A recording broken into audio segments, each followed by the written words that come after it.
On with great American patriot, wonderful musician, guitar god Ted Nugent. How you doing, Ted? I'm rocking, man. And we've covered a lot of ground in a short period of time, but this is part of the reason why I love talking to you, because I think we're both super hyper. And we were talking about the disconnect, and you have a very valid point.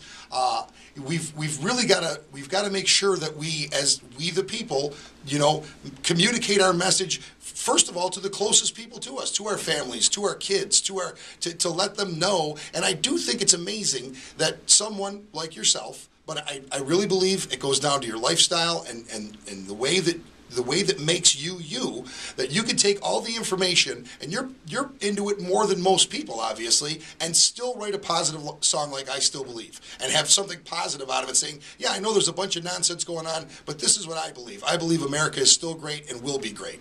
Yep, and it's a direct reflection of the quality of people that I hang around with. And you know me, you saw backstage in Cleveland, Rich. I just got wonderful people from every imaginable walk of life, just hard-working, hell-raising Americans that produce, that work hard to provide for their family and be an asset to themselves, their family, their neighborhood, their community, and this great nation. So I cannot dismiss that the positive energy vastly outweighs the negative buffoonery that we see in the corruption in our government and the corruption of the policies and the welfare, the pimps, the whores, and the welfare brats that just think that somebody owes them something and that they do not have to be accountable. So, yeah, the positive energy is really everywhere.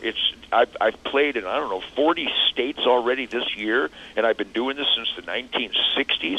I hang out with people. I will literally guide an outfit 200-plus hunters again this year for the 20th-some year in a row. I share campfires every day through the fall and the winter with working hard, playing hard American families. And quite honestly, Rich, I got to tell you, people come from Japan and Australia and Europe and France and Germany and Spain and Belgium and Ireland to hunt with the Nugent family every year, and they express to me the most powerful statement I've heard in years is from Europeans who look really heartbroken around the campfire, and they go, Ted, how did America let this happen?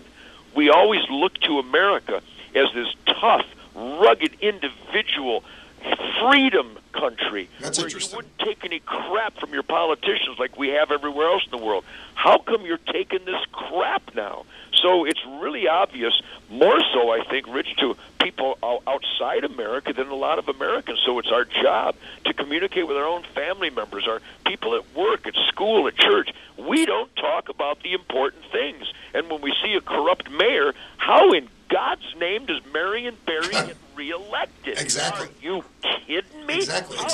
How does Mayor Bloomberg get elected in New York City when he forces his citizens to be unarmed and helpless, forbids the people of New York City to defend themselves, but then charges those people extra taxes so he can have an armed security detail? Are you kidding me? Yeah, and going back to what you said, the Founding Fathers, we've done exactly what the Founding Fathers didn't want us to do. We've created a monarchy where we're serfs that work underneath them with lesser pay, lesser medical benefits, lesser lives than these people who are the monarchy now. We've done exactly what we weren't supposed to do. Yep, and it's because we disconnected. We got fat and lazy. We were worried about pizzas, beers, and the Super Bowl instead about where our taxes went and the abuse and the corruption that has always plagued mankind from the very original days of human life. And now we're a victim of it because we fell asleep at the wheel. But again, I still believe. I believe that what the Tea Party represents, and certainly the indication of the November elections in 2010, was a slap upside the head of these power-abusing punks that were going to put people in who respect the Constitution and the Golden Rule and respects we the people. So I do believe, because I see indicators, but I'm going to tell you, the future of America, the future of freedom, the last bastion of freedom in the world, the U.S. of A., will determine its own life and death in November of 2012, because if we put this Mao Zedong communist America hating dictator back in the White House, we are done. He doesn't know how to keep a budget. He refuses to be accountable. He refuses to investigate or even prosecute Black Panthers who commit felonies on film. Are you kidding me? I could go on with 1,000 examples of the most vicious corruption and abuse of power by Barack Obama, to Tim Geithner, and Eric Holder and all of his communist czars. These people hate America. And if we let people who hate America run America, we're done. Amen. Amen. Well said. I mean, there's no other way to say it. What your tour is going to end September 4th, correct? And then you're done, and then you're hunting. That's right. On September 5th, I'll be in a tree stand in Ontario hunting bears with Mrs. Nugent for Ted Nugent's Spirit of the Wild TV, baby. I love it. I absolutely love it. And then still another tour next year? I mean, are you ever going to take a break? Or? Yeah, I got to tell you, with this band, with Mick Brown and Greg Smith and Derek St. Holmes, with this incredible crew, I'm surrounded by just the greatest humans that have ever lived. They put their heart and soul into every night, every concert, every song, every lick. It's absolutely unbelievable. So we're already coordinating the summer tour of 2012, and I think because the elections are in November 2012, it's important that I'm out there on the road reminding people that we have to vote, we have to do research, we have to make a vote for what's best for America, not what's best for our gimme blood-sucking individual benefit, but for the good of America based on the Constitution, the Bill of Rights, the Ten Commandments, and the Golden Rule. So, yeah, that's going to be my battle cry, 2012. I can't agree with you more. I think it's more important that you're on tour that next summer than any other tour. It might be the most important tour for you because you're the one that's out there that can really raise attention, and especially in areas where attention isn't raised as much on the issues. It's a very, very important job that you're undertaking, man, and I appreciate it. You are just one of my heroes, brother. I can't say it enough. And I appreciate that. I appreciate the opportunity to speak my mind, but let me make it perfectly clear, and I know you've already articulated this, Rich, but what I'm saying here isn't Ted Nugent's opinions. These are not my hunches. I'm not making guesses here.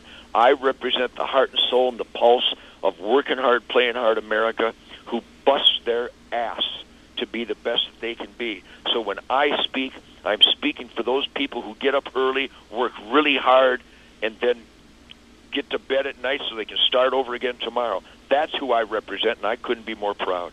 The one time when you and I were talking, you said something. Everything you say, I think, is just, it's so common sense, but when you say it, it's like, it's almost like a revelation. You said, get an alarm clock to these people. Get up and go do something. And it's true. It's just everything you say is common sense, but it's just so in your face true. There's no way you can argue with that statement. Get an alarm clock. If people do attempt to argue with me, they just hang themselves because I just speak the truth and logic. What works for the Nugent family and the Nugent band, what works for you and your family, it will work for everybody. But you got to be dedicated. You got to be hard working. If you're not hard working, move to Canada. They'll give you a check. All right, my friend. Tonight at Lewiston, you're going to love it there. Very picture. Hey, something else I wanted to ask you? How about all these freaky stage collapses that have been going on? All the freaky what now? All these stage collapses that are happening all over. Does that concern you at all? I mean, when you're looking at, you're obviously on these stages. It's got to freak you out a little bit. Now, you said what kind of collapse? Those stage collapses. The stage collapses, yeah. I mean, good Lord. Believe me. It was last month when the Cheap Trick stage collapsed? Right, yeah. I had a meeting immediately with my production manager, my stage manager, my band, and my entire crew. And because I've always been this, maniac on stage, I've literally performed concerts where lightning is striking all around the stage, and I just keep going on like Braveheart. Right. Braveheart would be better replaced at that time with Smart Heart. So I told my guys, the minute we think there's any possibility of endangerment to the people in the audience, we shut it down. Yeah, that's good. That's good.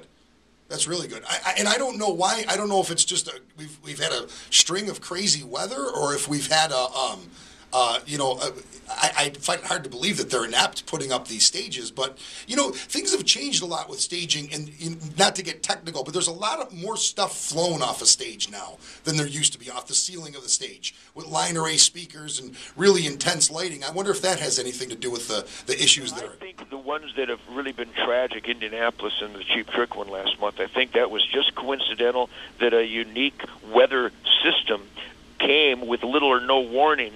And what has always worked in the past just didn't hold up under those conditions. But I guarantee you this, right now, throughout the entertainment world, there is a complete review being taken of how these stages are set up, how the roofs are, and what kind of early warning systems we can have so that no one gets hurt ever again. I know we can do it. Yeah, I agree with you. I agree with you. Well, the lovely Kim Marie and I are going to see you tonight. I'm looking forward to it. She's got her Double Live Gonzo shirt taken out. As a matter of fact, you signed it for her in Cleveland, so right. She's going to have it on. And I thank you, man. You're a great American, and we're going to check in with you real soon again, okay? All right, man. Godspeed and God bless. Thank you, Ted.